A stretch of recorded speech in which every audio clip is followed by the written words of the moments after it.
Welcome back to another video. Today we're going to be talking about every team in the Western Conference in the NBA. I'm going to start from bottom to up, and let's just get right into it. So the first team, we have the Utah Jazz, who has the second worst record in the NBA. Really, they're tied with second and third with the Charlotte Hornets, who both of them have a 14-44 record. But when I watch both of those teams play, I feel like the Jazz play worse. So I'm going to say the Jazz is the second worst team in the NBA. So this Utah team is a team that is obviously rebuilding. They just got a new head coach. He's a young head coach. He is I feel like this team is they're gonna go in the right direction with all the young talent in Colin Sexton, Lauri Markkanen, Walker Kessler, Isaiah Collier. Like I feel like those guys can turn out to really be good. And like I said, they're really really young. They're the Utah ever since they got rid of Donovan Mitchell and Rudy Gobert. This team's kind of went downhill. And now to also be honest, I don't think Jordan Clarkson's going to be on that team for much longer. I don't think Lauri Markkanen is going to be on that team after his contract's up. And especially Jordan Clarkson. To be honest with you, Lauri Markkanen is probably going to be there for a minute even after his contract's up. I think it's a good chance he signs back with him. If I'm not mistaken, I think he signed a 3-year deal. Which it was funny because he said he wasn't going to sign an extension. Then he did. And because at the beginning, Utah was going to trade him. And funny enough, they were going to trade him to the Warriors, which I'm a Warriors fan, so I was kind of happy, and then they didn't. And he ended up staying in Utah. But we'll get to the Warriors when we get to them. But the Jazz, I think, and sometimes they're actually a very fun team to watch, especially when they have played the Lakers and they beat the Lakers. Like they can be very fun to watch because the talent's there. It's just they got to develop that talent, and I think this is a team that's gonna probably struggle for the next couple of seasons, but once they get there, they're gonna get there. Next is the New Orleans Pelicans, a cursed team because everybody on this team just seems to be hurt. DeJounte Murray is out for the season. Zion's just coming back. Is actually balling. Brandon Ingram hurt. CJ McCollum hurt. Like everybody on the team hurt. Trey Murphy, Herb Jones. All those guys just seem to be hurt every time I watch them play. Alvarado hurt. Like all those guys just seem to be hurt. And to be honest with you, I think this is a Pelicans team that they're gonna have to restart again. I think at some point Zion's gonna leave. And DeJounte Murray, you're going to trade him. Because at this point, I don't see this Pelicans team working out anymore. CJ McCollum's going to be gone soon. He's getting older. So it's going to be interesting. It's hard to say where this Pelicans team can go because either they could, even though they're rebuilding, they could be worse than rebuilding. Like the whole process of rebuilding could start over again if Zion leaves. So I got to keep an eye out for this Pelicans team because I think when they were fully healthy, they weren't even showing me anything. Which, to be honest with you, I don't think once this season was DeJounte Murray, Brandon Ingram, CJ McCollum, and Zion ever on the same floor. So I don't know how this team is gonna pan out. I don't think they're gonna pan out any good. And once they get rid of Zion, you're basically starting all over again. So that team is definitely done for. And to be honest with you, I think I can see them being the worst team in the NBA next season. Moving on to the San Antonio Spurs. Their season still savable. They're 24-33. They're really not that many games behind the Kings, who are the 10 seed. You need to be a 10 seed or higher to get into the play-in or the playoffs. So can they still make the play-in? Yes. It's still doable. But I think they need a fresh start with them obviously getting De'Aaron Fox at the trade deadline and them adding the addition to Chris Paul in the offseason, having Victor Wembanyama, of course. You didn't have to give up anything when you got De'Aaron Fox. You didn't have to give up Stephon Castle. You didn't have to give up you didn't have to really give up no young guys, and the fact they didn't have to give up much is still kind of insane to me. Like you still got those guys like Stephon Castle. You got Victor Wembanyama. You have De'Aaron Fox, Chris Paul. Which Victor Wembanyama was actually out for the season. I just remembered. But if once he recovers and he comes back, them having a fresh start, I think they could be a scary team. And also, Greg Popovich was actually, they saying he's not coming back with coaching this season. His future is even uncertain. So them having to look for probably a new head coach, I think is gonna kind of, hurt this team.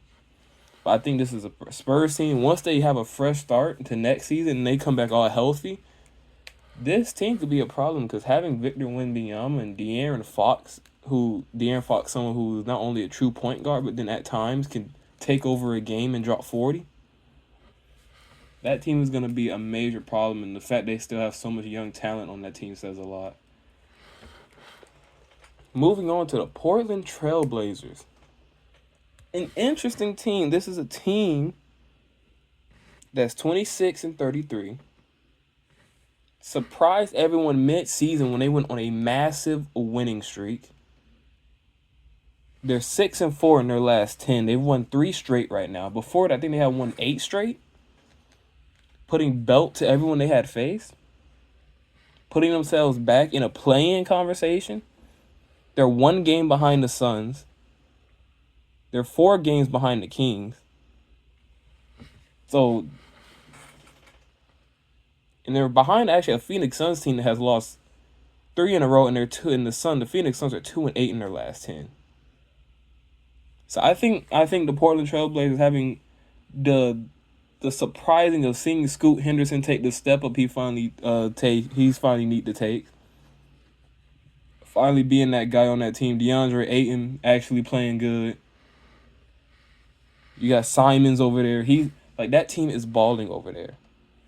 And I think obviously once they get more younger players and better veterans on that team could be, I feel like a team, if they get into the play-in, I feel like they overdid already. They overdid what everybody didn't expect them to do. Because people expected them to be having the Pelicans and Utah's record. And the fact that they're overachieving this season, because for them, this is overachieving. Which I just don't think is good for, draft stock-wise. But this team right now, Portland's playing really good. And like I said, Scoot Henderson, he's a guy who not even forever, it's his third season. His rookie year, he did horrible. But he went to the G League and came back and started hooping. He started being that guy that Portland needed him to be. Everybody was talking about him being a draft bust. I wanted to keep giving him a chance because I like Scoot. I like his game. Not only, he plays the guard position, but for someone who's a guard, bro, he is tough. If you ever have a free chance, go look at Scoot Henderson highlights, bro. That man there is balling. I don't even know who would be a good comparison to him. I'm trying to think. I can't even think of a good comparison, but I'm probably gonna do a whole video talking about underrated players this season. He's probably gonna be a part of it. So, moving on to the Phoenix Suns. We're 27-32. I have a lot to say with the Suns. Okay, so they're 27-32. They lost 3 in a row. They are 2-8 in their last 10. This is a team that everyone had high expectations for. I personally didn't, because I witnessed a lot of super teams be made and a lot of super teams not work out. No matter if it was basketball, football, hockey, baseball, I've seen a lot of super teams get made and not work out. And the Phoenix Suns were just one of them. Personally, when they all got together, I didn't think it was going to work out anyway. I'm going to be honest with you. Having Devin Booker, Kevin Durant, and Bradley Beal, 3 people who are ball hogs, let's just be honest. Those are 3 players who always need the ball in their hand. Especially Bradley Beal and Devin Booker.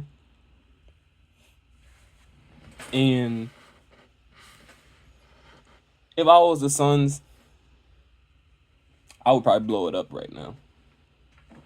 You couldn't trade Bradley Beal because not only did you overpay him, he has a no trade clause in his contract, so you couldn't trade him anyway.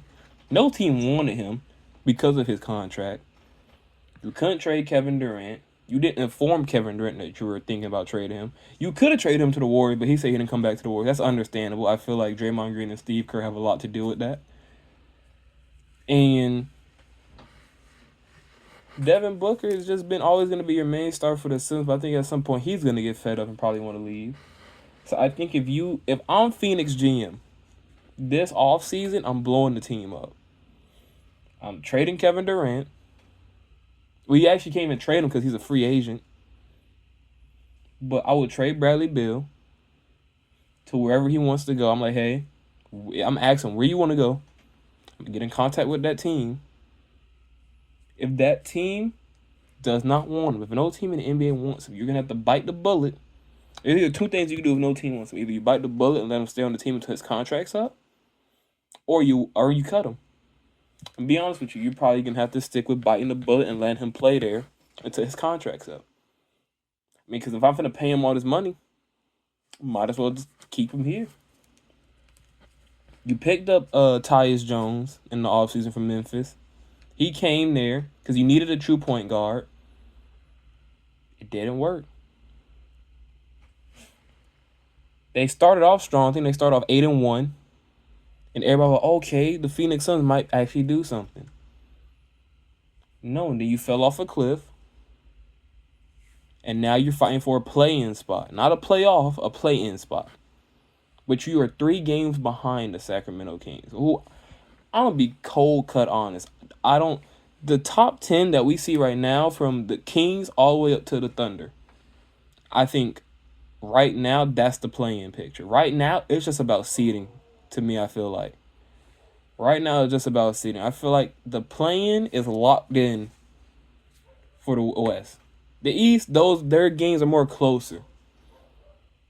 Because, like, real quick, to just jump to the East real quick. The 76ers are 20-38. Brooklyn Nets are 21-37. The Chicago Bulls are 23-36. Those can swap in just a matter of days. You will need weeks for from the Spurs to the Suns to try to catch the Kings. And I'm going to be honest with you. I don't see the Kings losing that many I see them winning more games than them losing to lose that play-in spot. And the Phoenix Suns, you lost your chance to win when you tried to get a super team. When you first had Chris Paul and Kevin Durant and Devin Booker. You didn't have depth.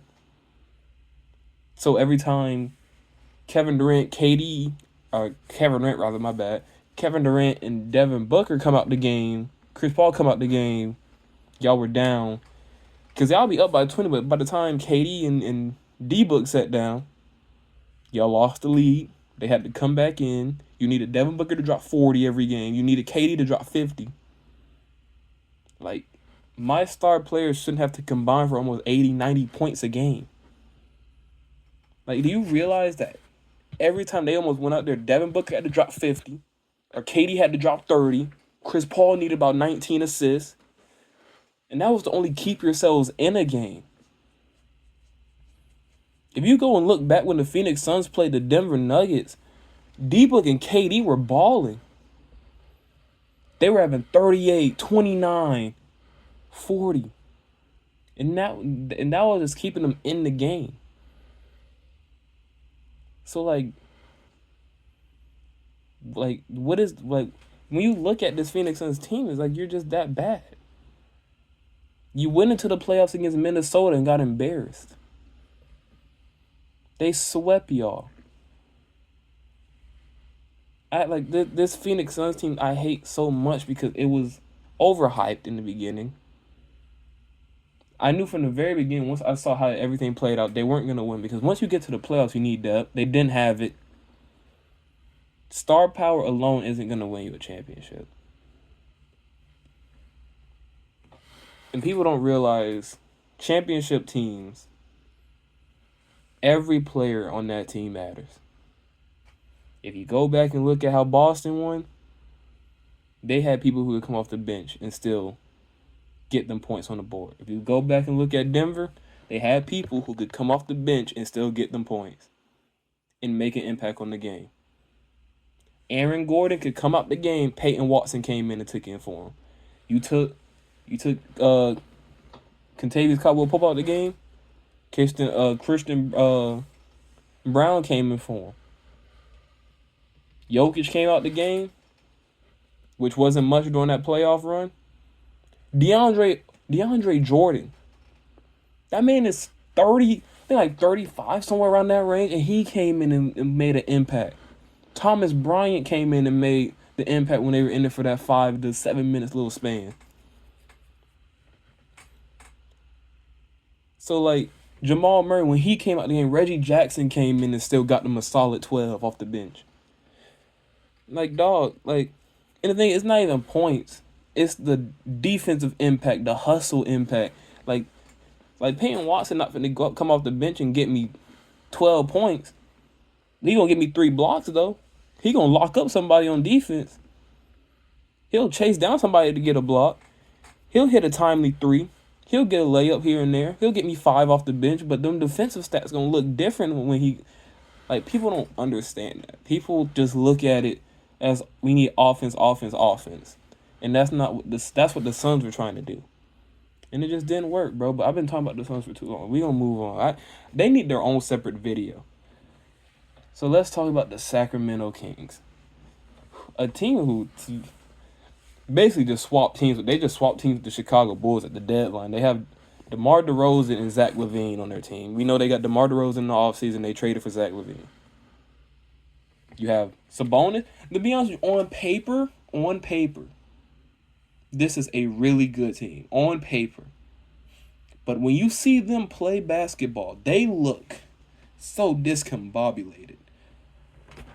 Whenever you have a chance, go look at the highlights of how the Kings play. It's too many scores on one team.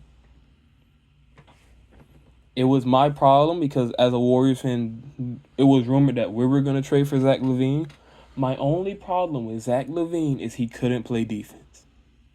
It's the same thing over there in Sacramento. He can't play defense. Malik Monk can't play. Well, Malik Monk plays solid defense.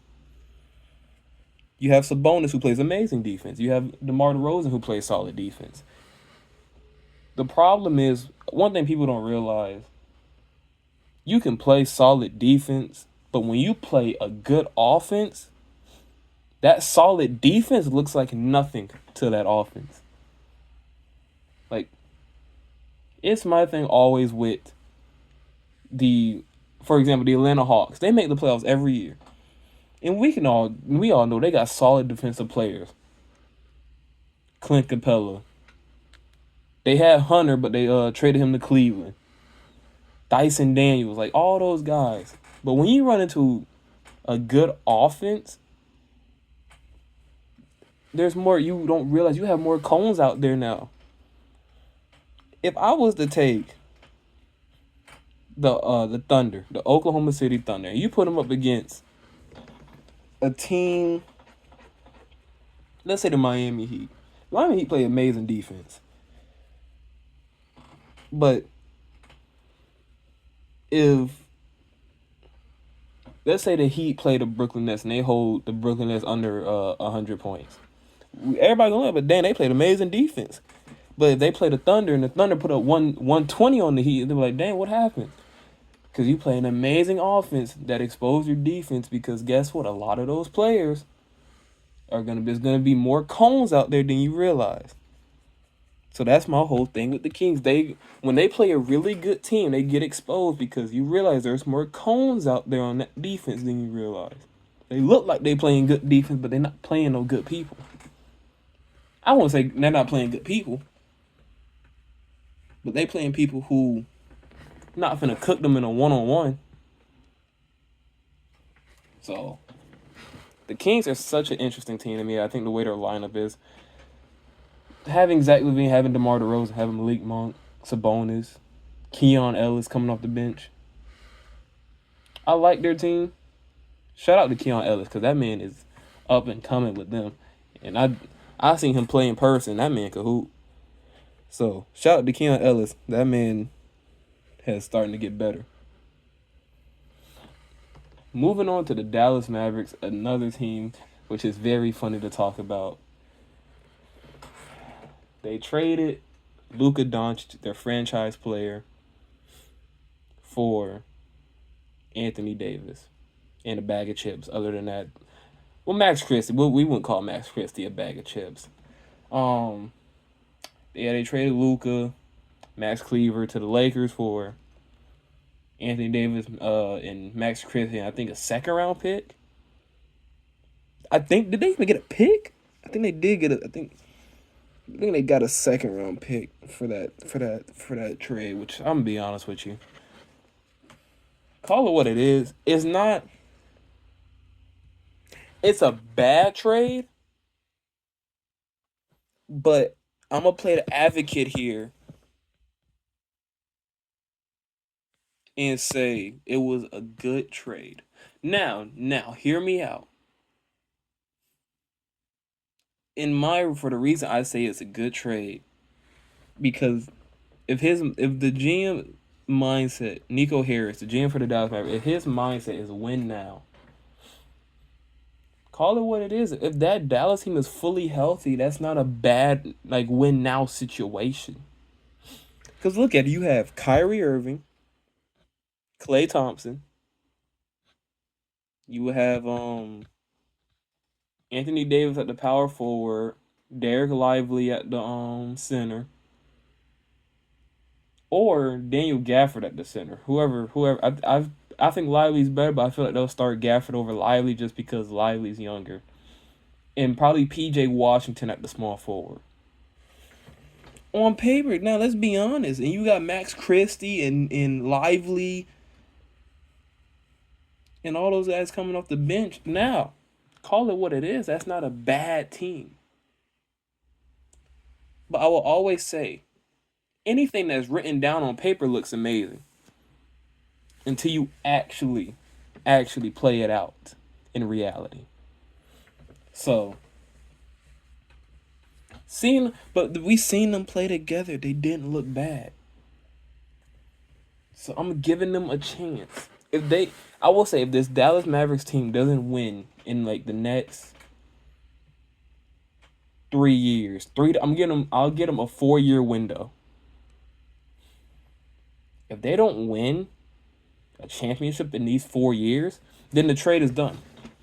But the trade can still go either way right now because the window's still open. If Dallas wins a championship, then boom, the talks that this was a bad trade goes out the window.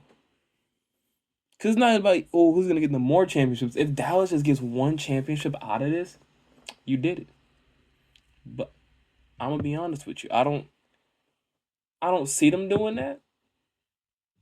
Do I think it's possible? Right now, they're the 9th, which they have to be in a plan.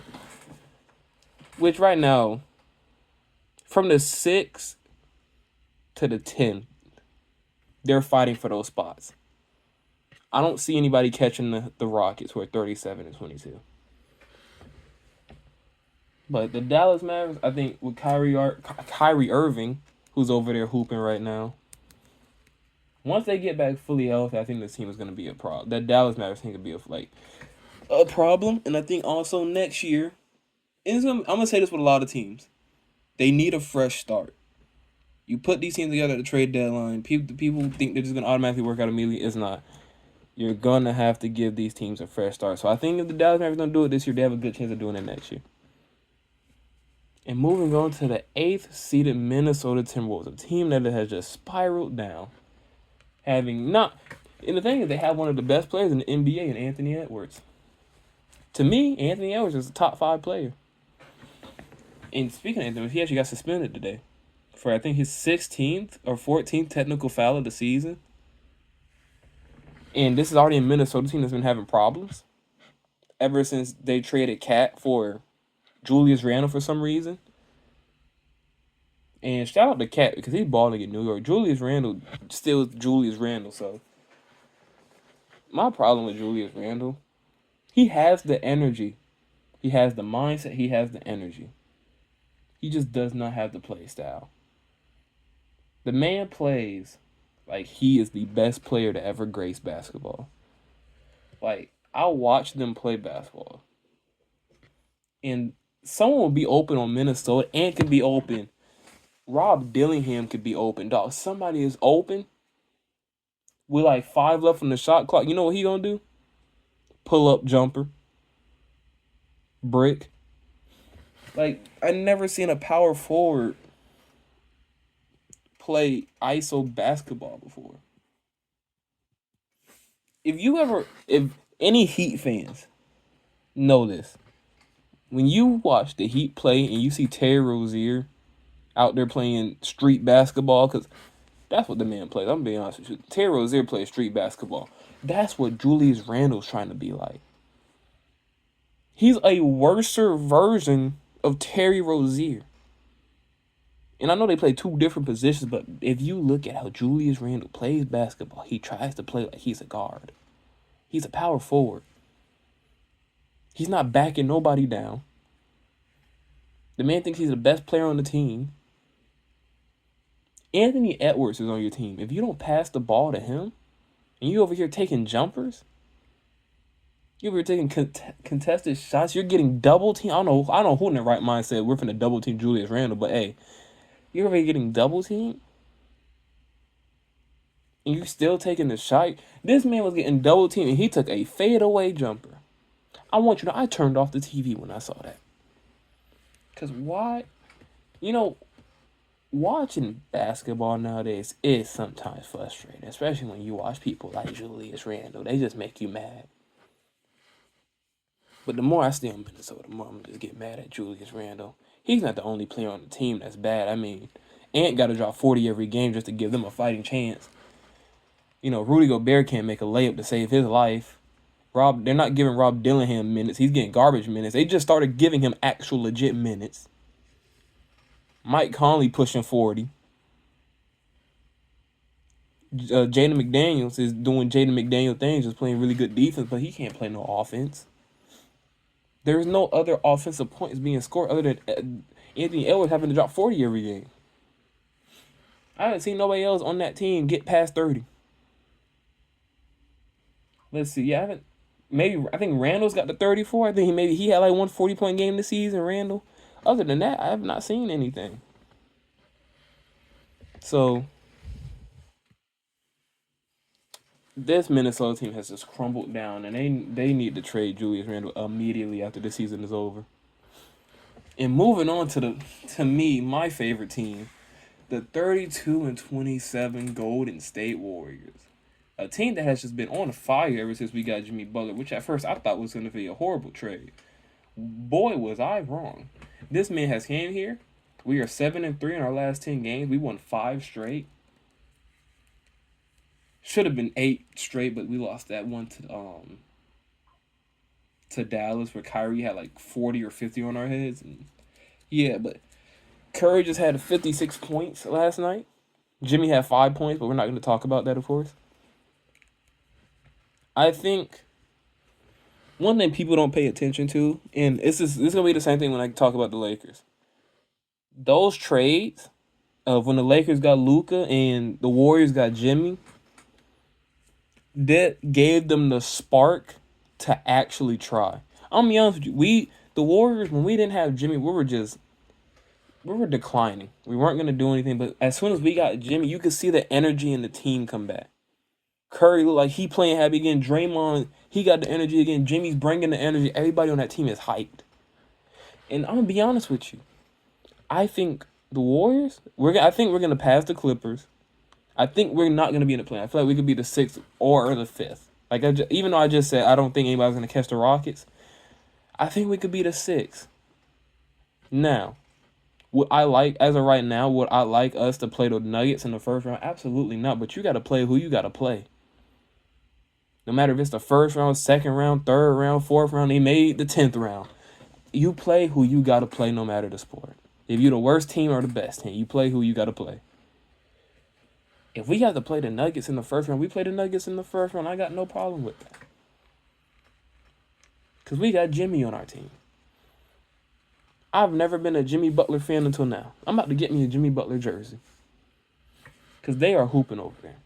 This is a team from which, to be honest with you, I was upset with this team before we got Jimmy. I was like, we need to get rid of everybody. Kuminga could go. Jonathan Kuminga, he could go.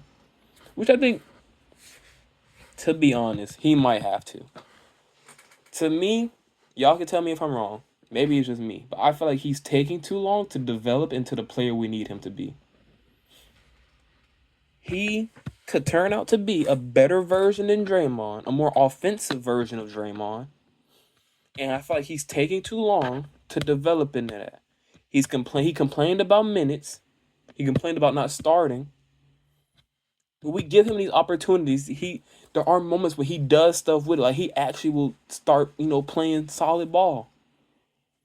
But there are moments where he start getting lost in the sauce and just not hooping no more. So the Warriors, man, I think we have a legit chance to make a good playoff push. And y'all can call me wrong all y'all want. I generally believe we can make a playoff push because also, even if we are in the play-in, and if we remain the 7th or the 8th, and right now the 2nd seed is the Grizzlies, and we end up, oh my bad, I'm so sorry, I had a burp. And we end up playing, let's say right now it's the play-in tournament. We beat the Timberwolves to go on to play the Grizzlies. I would feel so confident in that matchup, bro. Because not only the rivalry that the Grizzlies and Warriors have built up against each other from us previously playing them in the playoffs before, what was that, the year we had won the championship, 2021? Bro. And then we have Jimmy. Bro. I cold-heartedly believe if we play the Grizzlies in a 7-game series, we will beat them people in 6. Like, this is the most confident I felt in this Warriors team since we had beat the Kings in that 7-game series. But that's my thought on the Warriors. I really like this team. And of course, they're my favorite team. Moving on to the 6th seeded 32-26 Los Angeles Clippers. They're 4-6 in their last 10. They won their last game.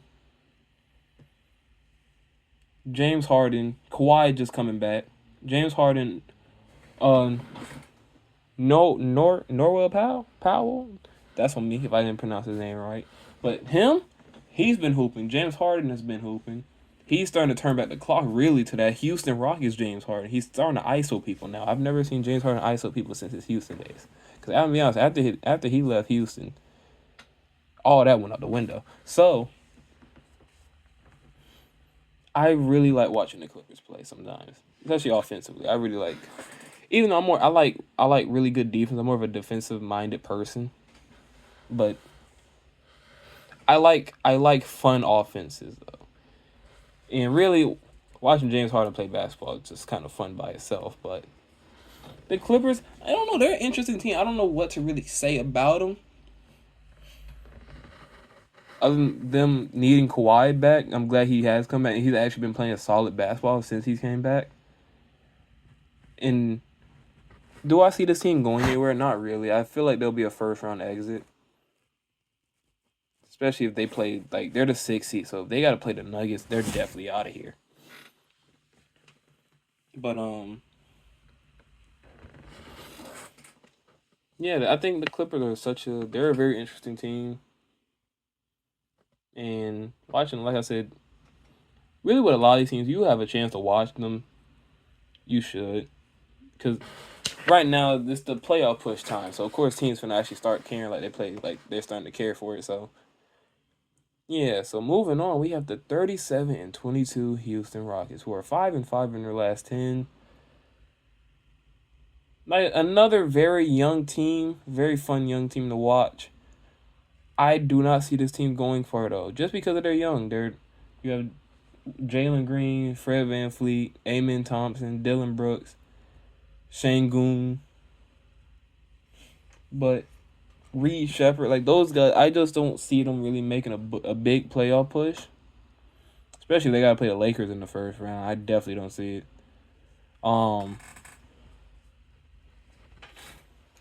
I just don't see this team. They're really great defensively. I will give them that. They're one of the best defensive teams in the league. Of course, with Udoka as the head coach. So Houston, like I said, they're great defensively, amazing defensively. They're one of my favorite teams to watch defensively. If you're gonna watch the Rockets, just watch for their defense, man. I really love watching them play defense, and they're even where I learned a lot of my defensive stuff from. So watching them play is very fun. I think this is a team that has a very bright future. If they're able to sign someone like Kevin Durant in the offseason, that would be amazing. Or even try to bring on another good vet. I think that would be very good for them. So, Houston, young, that's what makes me worried about them, is they're very young. Same thing I'm going to say with a couple other teams we're about to come up upon. So, moving on to the 36-21 Los Angeles Lakers. They're 8-2 in their last 10. They've won 4 straight. They traded for Luka. Well, they even trade for Luka. The Dallas Mavericks GM came to them and said, "We'll give you Luka." And they got Luka. Ever since then, they kind of haven't looked back. They lost They lost to the Jazz and the Hornets. Which I think, to be honest with you, the Hornets exposed their defensive problems I think they're going to run into when they have to make a playoff run. And that is Luka is still a cone out there. What the Hornets were just doing is they were getting a lot of ISOs between LaMelo and Luka, and just LaMelo was just taking them straight to the bucket, or straight to the rim rather. Like, there's not many teams I think they know. They're not gonna. It's gonna when they play certain teams. They're gonna know not to just let anybody switch on to Luka. So I think they're gonna get better now and probably figure that out, because really LA don't run sets over there. So it's like, you ain't got to when you got LeBron and Vando and Rui. They have big people over there. Do they have the big enough size to match up against certain people? No. Jackson Hayes is their starting center. It's already not a good sign. They tried to get Mark Williams, but he failed the physical, in which they're trying to make this whole thing. They said Charlotte's trying to be like, please let him go over there. And Charlotte welcomed him back, and then went to the NBA and said, bro, please take him, bro, please. And I don't know what happened. Maybe we're going to try to figure that out. I think during this offseason, even though if the Lakers don't win a championship this season, they need to go into this offseason and try to target a center, someone like Miles Turner, maybe Mark Williams again. Go out there and get someone. Because I'm being honest with you, I know LeBron. He is finna ball out. When they get to the playoffs, he is going to ball out like ever. Call it what it is. LeBron and Luka are probably finna ball out in the playoffs. Yeah, to be honest, they're one of my top 5 teams to win the championship. Out of all the teams that's gonna be in the playoffs, but both in the East and the West, I think the Lakers might. I have a good feeling they'll make it to at least the Western Conference Finals. But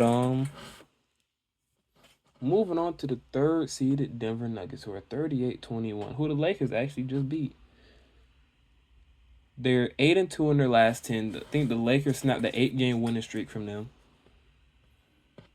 And I think the Denver's problem is gonna be depth. They don't have the same impact of depth like they had when they won the championship. Their depth showed when they played Minnesota. And you're gonna realize that with a lot of teams going to this point, they don't have depth, and a lot of these guys are young. So, but one thing I will count on is they have Jokic, the best player in the NBA right now, and I don't think anybody's gonna be able to. Nobody can stop Jokic. We know this. Jamal Murray's been going back to his old ways of hooping, and he's been averaging 20. And be honest with you, another thing, I think right now, the Denver Nuggets are my pick to come out the West. If it's not, because right now my top three to come out the West is either the Nuggets, Lakers, or Warriors. And I'm going to tell you why. I don't think it's going to be the Grizzlies or the Thunder. Moving on to the Grizzlies, who are 38-20. They're 6-4 in their last 10. They just won their last game.